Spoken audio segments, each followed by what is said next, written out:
when I was elected to Congress 2002, Bernie Sanders was in the House of Representatives. A lot of people forgot that he was actually a member of the House for a very long time. And I remember a lot of the first votes. I'd look up on the screen. There's always a lot of votes, and a lot of them are a lot of bills that get through. They don't always become law, but they're sometimes they're just messaging bills. But you would have something like baseball and apple pie, some feel good thing, and you'd look up on the screen and there'd be like 20 no votes. Like, okay. And who are those people? And it would be Bernie Sanders and this hard left wing caucus. And it was constantly, they were like, equivalent of backbenchers like you would see in a parliamentary system where they just didn't have any friends. Nobody really took them serious. The Democrats laughed at them, right? Because at that point, I had friends on the other side of the aisle, people that I would talk to, and that's the crazy people, And now they're in charge. They're in charge.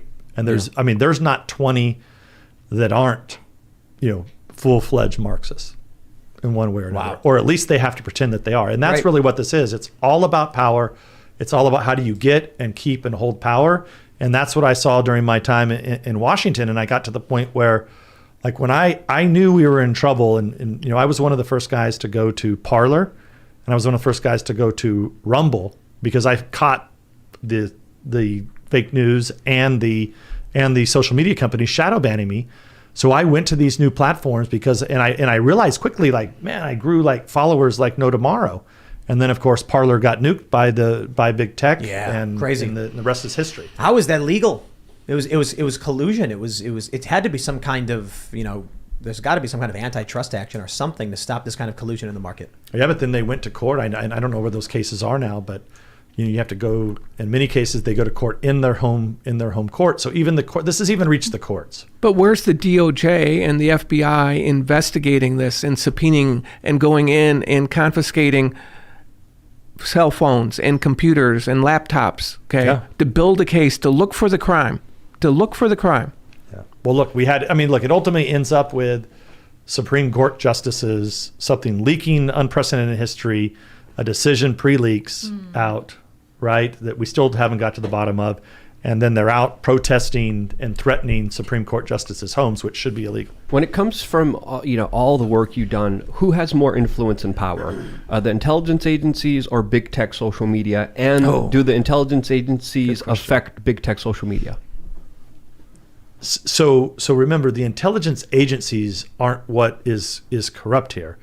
It is the people at the high echelons of the Democratic Party apparatus that are running those intelligence agencies, right? So they control all the levers of power. Does that make sense? It's the Democrats. And the Democrats are then sending messaging to the fake news, right? Because all the fake news, they'll come out, boom, one day, narratives out there over and over again, they pound away. And then, but then what happened it's with tough Trump? to tell with it. And then but Trump was in office, and then the intelligence agencies were working against him. So because he didn't control. No, that's kind of when we have no power. I mean, when Republicans get in, they can't control it anymore. It's like it's because what happens is they put their people in, they burrow them in. Right. But you're saying that the FBI, that these intelligence agencies, or at least parts of them, have gone rogue. Well, they've been recruited. They don't answer to the commander in chief. Then they've basically gone rogue. They've recruited and they promoted and retained people that fit a political narrative, that come from a certain type of school, that think a certain way, that reflect the woke agenda. And in this last Congress, we saw the Democrats trying to push that type of woke recruitment and ideological perspective throughout more of the intelligence agencies. Okay, mandating it.